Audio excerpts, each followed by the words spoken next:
Addis Ababa, the political capital of Africa, perched 7,000 feet above sea level in the Ethiopian Highlands. This city is more than just a diplomatic hub. In 2026, it has become the ultimate prize in a high-stakes game of global capture the flag. While the world watches the South China Sea or the plains of Ukraine, a quieter, more complex war for influence is being fought here. From Chinese-funded megadams and Russian security pacts to UAE-backed ports in American diplomatic pivots, everyone wants a piece of the Ethiopian miracle. But why? Why is a landlocked nation, buried in debt and recovering from internal strife, suddenly the definitive frontline for 21st century global dominance? In 2024, Ethiopia made a choice that sent shockwaves through Washington. It joined BRICS. By 2026, this isn't just a club membership, it's a survival strategy. For Ethiopia, BRICS Plus represents an escape hatch. For decades, the West held the keys to the kingdom through the IMF and World Bank, but today, Ethiopia is leaning into a strategic pluralism. Addis is currently navigating a brutal debt crisis, with external debt hovering around $28 billion.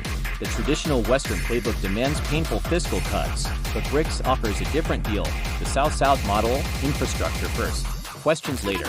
Look at the ground level, and you see the footprints of the great powers. China remains the undisputed heavyweight, building the expressways and industrial parks that Ethiopia hopes will turn it into the China of Africa. But look closer. The United Arab Emirates has poured over $5 billion into the country. They aren't just investing, they're securing the trade corridors of the future.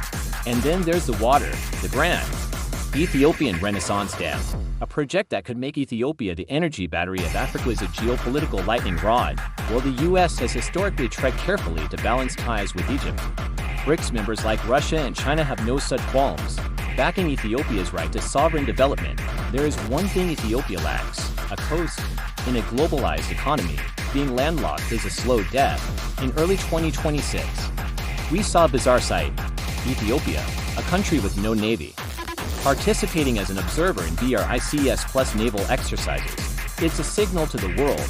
Ethiopia's strategic relevance isn't limited by its borders. By aligning with BRICS, Addis is asserting that Red Sea security cannot be managed without the Horn's largest economy. Addis Ababa is leveraging its demographic weight, over 120 million people, to demand a seat at the maritime table, even if they have to build their own way there. Washington isn't just watching from the sidelines. After years of strained relations over the Tigray conflict, the U.S. is sprinting back to the table. In 2026, we've seen a flurry of American envoys. The message from the White House is clear: we can't afford to lose Ethiopia to the east. But Ethiopia's leadership is playing a masterful game. They've adopted a friend-to-all doctrine.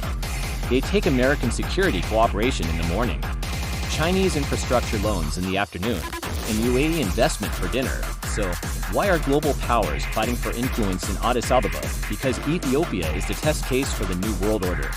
If the BRICS model of development without Western strings succeeds here, it will be the blueprint for the entire continent. Addis Ababa is no longer just a city in the highlands. It is the definitive frontline, and in this 21st century tug-of-war, the prize isn't just territory, it's the soul of African development and the future of global trade.